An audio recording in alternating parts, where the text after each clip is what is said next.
La la la la la la la la la la. Hi, Rob. Hi, Lucia. Tarquin and I were just having a really interesting conversation. Tarquin. Oh, amazing. What about? Well, it was all about the Mozartists. Love the Mozartists. Can you tell me about them? Well, do you know, good timing, Lucia, because that is the theme of taster number 3. Yeah. Sounds good. So the Mozartists are an orchestra. That's a group of people, instrumentalists, who come together and play together. Now, what kind of instruments are in an orchestra? Oh, well, you've got some string instruments like the cello, double bass, violin. Oh, yeah. Viola. Yeah, Slightly bigger violin. Oh, yeah, and also there's wind instruments, isn't there? Yeah. I mean, I've got my book here to just like check. Oh, yeah. Slightly swatty today, aren't I? Thank you. Very. So wind is just, so there's a oboe, and there's a flute, there's a bassoon. Bassoon, yeah, love the bassoon. Oh, and what about brass? There's some brass. Yeah, trumpets, trombones. Oh my goodness me. And then there's some drums, isn't there? Yeah, drums. So they all come together to play together, and that's what the Mozartists do. And the Mozartists play lots of different types of music, but they love playing the music of Mozart. Yes, they do. Mozart was a really famous composer who was born in Austria. Really, yeah. Austria. And when was he born? Well, do you know what? Mozart is not around today. He was born in 1756. Yeah, that's even before I was born. That's over 260 years ago. And his music is still loved today. I mean, there's something really amazing about what he's done. But do you know, the thing about 1756, I thought, you know what? Just feeling a bit swotty today. I want to do a bit of investigating into what happened in 1756. Are you ready? I'm so ready. Have you got your pen? Have you got your pen handy? I don't, but I've got. No, but I have mine. Okay. So. Tell us, Rob. I will. Okay, here we go. Put my cap on. Tarquin's ready. Tarquin's ready. You ready? In 1756. Well, 1756 was a leap year. No way! Great fact, Rob. I know. Thank you very much. Fact number 1. Now, so I calculated actually. So Mozart actually isn't 260 years old. He's actually more like 66 years old. Okay. Now, the other interesting fact, historical fact, the 7 Years' War, big war between France and Britain, started that year. I know you love that play, don't you?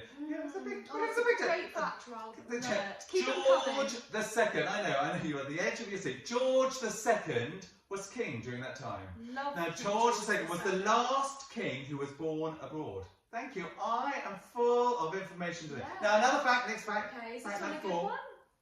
Well, it's okay. It's okay. I don't think 1756 was a very exciting year. Okay. But this is quite exciting. A hurricane happened. Well, you say hurricanes hardly ever happen, but actually they did happen in Britain in that year. Okay. And it ruined a lot of crops. Now, the other little fact I want to say is because, you know, I love food. You know, in Taster 2, we talked about cake, which I feel very passionate about. So I wanted to find out what kind of things people ate during that time. This sounds good. This is an interesting fact. Okay. Tarquin loves this, don't you? Yeah. Don't he loves food. Oh, he loves food too. So, well, apparently, the rather wealthy types used to eat venison, which is deer. Used to eat venison, but apparently everyone else used to eat lots of old scraps. And apparently, the meat was so disgusting. Doctors told everyone that when they ate their meat, they should hold their noses like this because it was so poggy. Oh, that sounds gross. Is absolutely gross. Yeah. Well, that's the little fact finders from 1756 over with. Well, Rob, can you tell me why was Mozart so special? Oh, God, he was special for so many ways. He was kind of a genius. He was he wrote so much music, and he did it with such natural ability. He's like kind of like, I mean, there hasn't been a sort of child quite like him before. But he also died really young. He died at the age of 35. But also, what's kind of amazing about him is that not only did he write really beautiful music, but actually he was kind of wise. He really sort of captured the moods and the emotions of the dynamics between people. And that kind of makes his sort of music not only beautiful, but also have real impact. But the thing I most like about him is that he was really naughty. Really naughty. And actually he was also a slightly strange side to him as well. Like, he used to love writing poems about...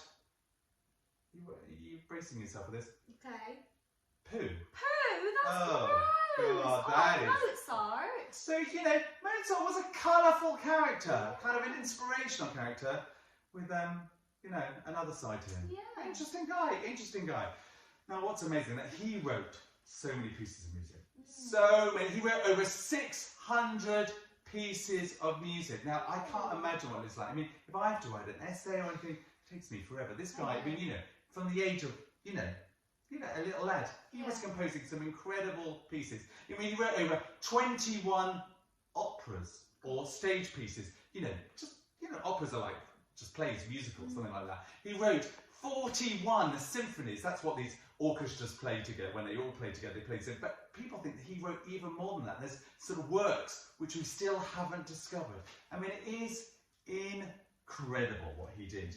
And numerous other pieces. Now, I think this gives me a little opportunity to share a piece with you, which I really, really love. And this piece is called Laudate Dominum. And the piece I'm going to play you just makes me feel really calm. You know, particularly after this last year where there's been so much happening, I've really sort of listened to this piece because it's really sort of settled me and calmed me down. It sort of takes me to a different place so I don't have to worry so much. So I tell you, I think we should listen to this piece of music.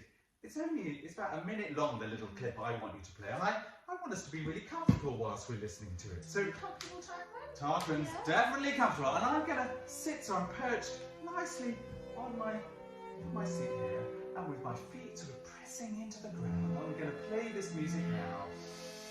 And whilst we're listening to this music, I think I may shut my eyes, but if you don't feel comfortable with that, just put your eye line down, so face it down, so you're not distracted by anything else in the room.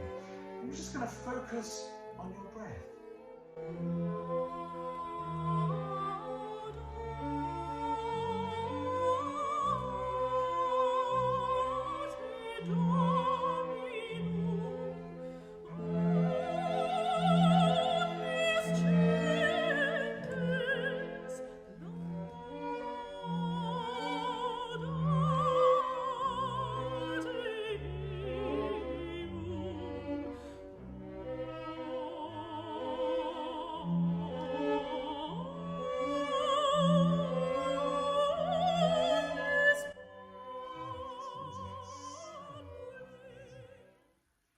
Lucia, do you have a piece you really love?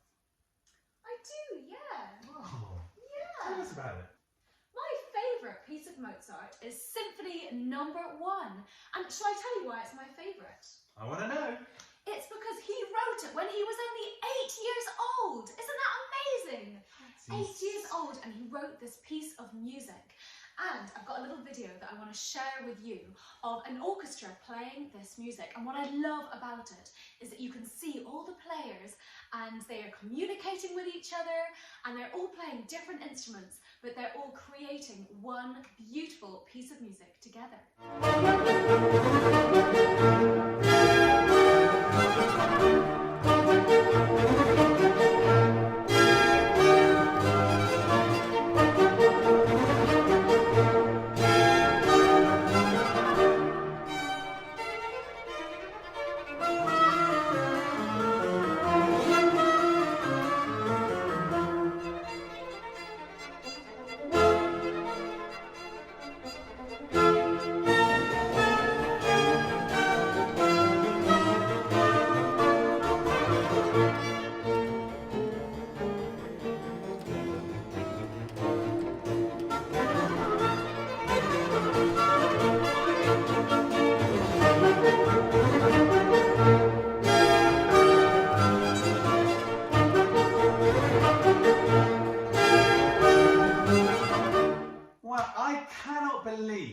Mozart wrote that piece when he was only 8 years old. Pretty That's cool. incredible. What a legend. What a legend. My goodness me. I hope you enjoyed listening to our two favourite pieces and also learning a little bit about Mozart and his life and the times he lived in. Now, next taster, you're going to learn and sing a piece of Mozart. Whoa! I cannot wait. Amazing! See you next soon. time.